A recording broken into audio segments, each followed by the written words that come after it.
करो। अस्सलाम वालेकुम।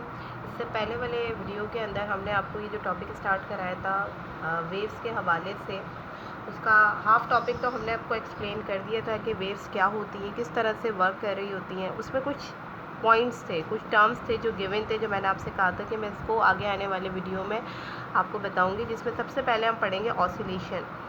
ऑसिलेशन क्या होती है?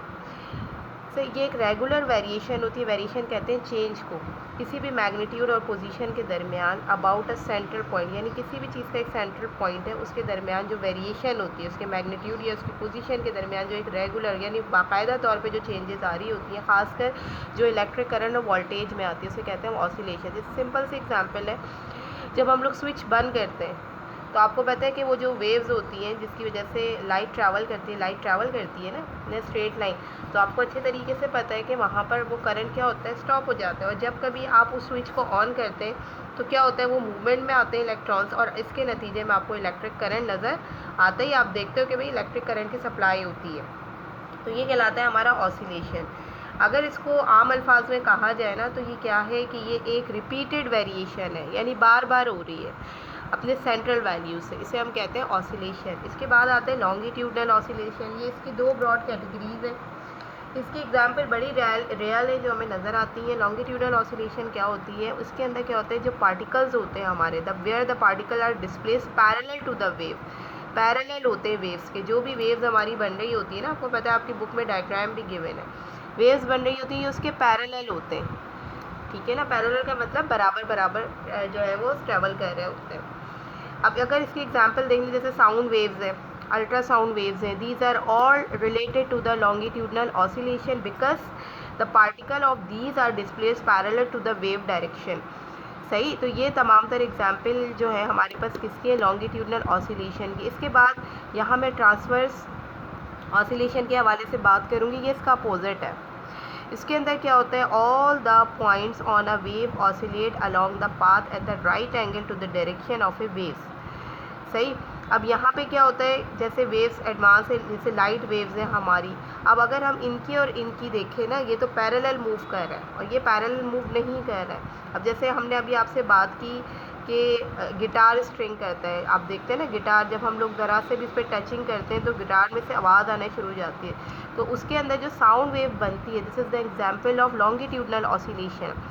और उस साउंड वेव की वजह से जो गिटार स्ट्रिंग प्लग कर रहे होते हैं वो क्या होता है, this is the example of transfer oscillation. इसके अलावा अगर अनदर एग्जाम्पल पे जाएँ हम, तो आपने कभी देखा होगा कि एक पॉन्ड, एक तालाब है या कोई भी झील है, कुछ भी है, जब हम उसके अंदर एक कंकर फेंकते हैं, पीबल थ्रो करते हैं, तो आपने देखा होगा कि पत्थर फेंकते ही वहाँ पे एक सर्कल सा बनता है। ये जो सर्कल होता है ना, बेसिकली ये भी ट्रांसफ़र ऑसिलेशन होती है। यानी एक तरह से देखा जाए तो जो वेव की मूवमेंट होती है ना, उसके अंदर लॉन्गिट्यूडनल और ट्रांसवर्स दोनों ही आपको काम करती हुई नज़र आती हैं। अब हम आते हैं वेव लेंथ की तरफ। ये वेव लेंथ क्या होती है, ये भी बड़ा इंपॉर्टेंट टॉपिक था जो कि आपके पहले वाले टॉपिक का हिस्सा था।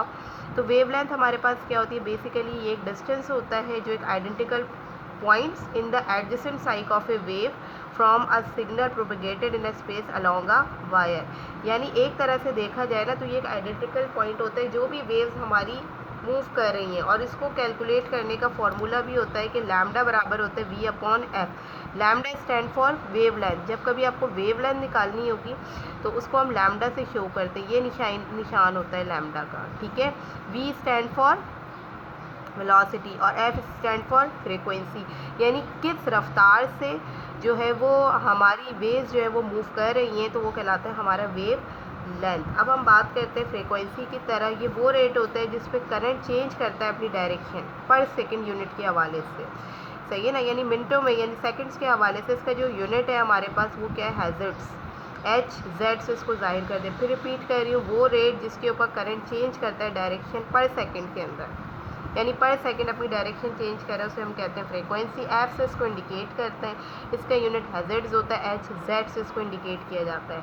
अब हम आते हैं एम्पलीट्यूड की तरफ। एम्पलीट्यूड क्या होता है, ये मैक्सिमम डिस्प्लेसमेंट होता है। मैक्सिमम कहते हैं ज़्यादा से ज़्यादा, ये वो मैक्सिमम डिस्प्लेसमेंट होता है या डिस्टेंस होता है जो मूव करता है एक ऐसे पॉइंट पर जहाँ पर कोई भी वाइब्रेटिंग बॉडी मौजूद हो, यानी कोई भी ऐसी बॉडी जो वाइब्रेट कर रही है, तो ये जब बॉडी वाइब्रेट करती है ना, जैसे सपोज ये एक बॉडी है, जब ये वाइब्रेट करती है तो इसके ना 2 पॉइंट आते हैं, क्रेस्ट, पीक और ट्रॉप।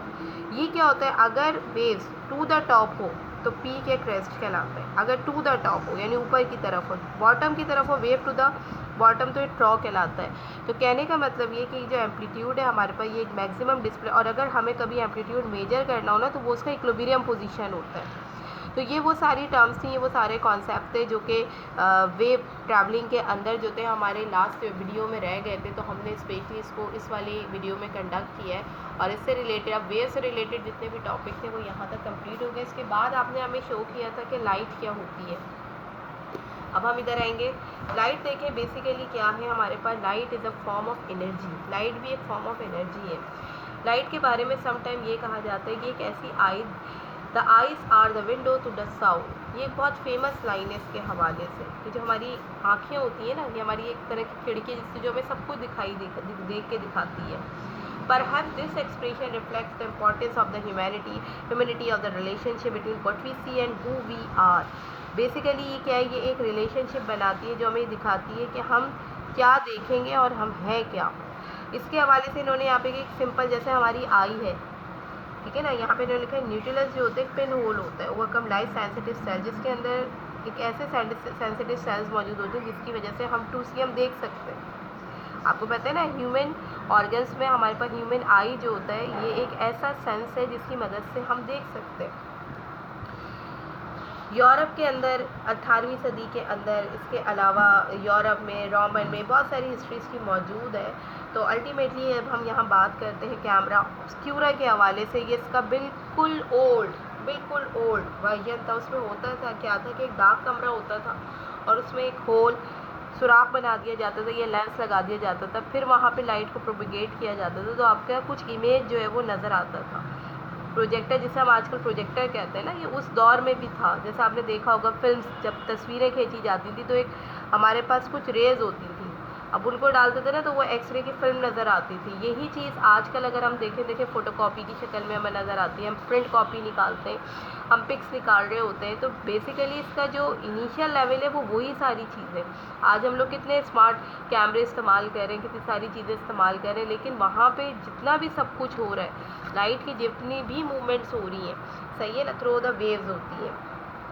तो बेसिकली कैमरा ऑब्स्क्यूरा एक ऐसा डिवाइस है जो ऑपरेट करता है simple principle of a nucleus eye. जो हमारी आई जिस तरह से काम करती है, न्यूक्लियस जो एक सेंसिटिव सेल पर मबनी है, ठीक है, उसी तरीके से ये काम करता है कि आपकी इमेज को बनाता है। आगे आने वाली वीडियो में आपको ये भी बताएंगे कि ह्यूमन आई से इमेज कैसे बनता है। इसके बाद इन्होंने कहा है कि light basically forms of energy है। एक ग्रीक फिलोसफर थे एम्पिडोक्लेस, इन्होंने क्या सोचा था, इन्होंने बोला था कि light was caused by a small fire in the eye, यानी अलग अलग लोगों के अलग अलग ख्यालात थे। न्यूटन से जो इस कॉन्सेप्ट को सामने रखा तो उन्होंने एक थ्योरी बताई थी, कार्पेस्टल थ्योरी, जो किसके अराउंड घूमती है। उसका आइडिया क्या था कि light was made of a very small particle whose behaviour could be explain just like the motion of masses. जिस तरह मासेस की मूवमेंट होती है ना, तो उसने कहा कि जो न्यूटन थे उनका नज़रिया ये था, मतलब मुख्तलिफ लोगों ने लाइट के ट्रैवलिंग के हवाले से और लाइट के हवाले से अलग अलग नज़रियात जो है वो एक्सप्लेन किए। तो इनके नज़रिए के मुताबिक इन्होंने कार्पेस्टल थ्योरी जो है वो एक्सप्लेन की थी, जो आगे आने वाली वीडियो में हम शेयर करेंगे कि उसमें बेसिकली क्या पॉइंट्स थे। तो आज का वीडियो जो था हमारा बेसिकली जो वेव्स के कॉन्सेप्ट थे, जो कॉन्सेप्ट लाइन हमारा रह गया था उसको क्लियर करना था, जो हमने आपको कर दिया। नया टॉपिक आपने हमसे कहा था कि टीचर लाइट का टॉपिक हमारा स्टार्ट हुआ है, तो उसका हमने सिर्फ अभी इंट्रोडक्टरी लिया है। तो इंट्रोडक्टरी लेक्चर आपको सिर्फ ये बताएगा कि लाइट क्या है, is it a form of energy, yes form of energy है। फिर इसकी हिस्ट्री क्या थी कि मुख्तलिफ फ़िलासफ़र थे, उनके नज़रियात अलग अलग थे, किसी ने किसी हवाले से इसको एक्सप्लेन किया, किसी ने किसी हवाले से किया। न्यूटन की अगर हवाले से न्यूटन के एरा के बारे में हम बात करते हैं, तो न्यूटन का कहना ये था कि इन्होंने एक थ्योरी ऑफ क्लासिकल थ्योरी जो थी वो एक्सप्लेन की थी। इन्होंने कहा था कि इसकी जो मूवमेंट होती है ना, यानी इसका बिहेवियर जो होता है, अगर आपने एक्सप्लेन करना है तो मूवमेंट मोशन ऑफ मासेस को देख लीजिए या मूवमेंट ऑफ मासेस को देख लीजिए। इंशाल्लाह ये वीडियो आपको समझ आया होगा और आगे वीडियो में मज़ीद हम इसको एलैबोरेट करेंगे। जज़ाकल्लाह।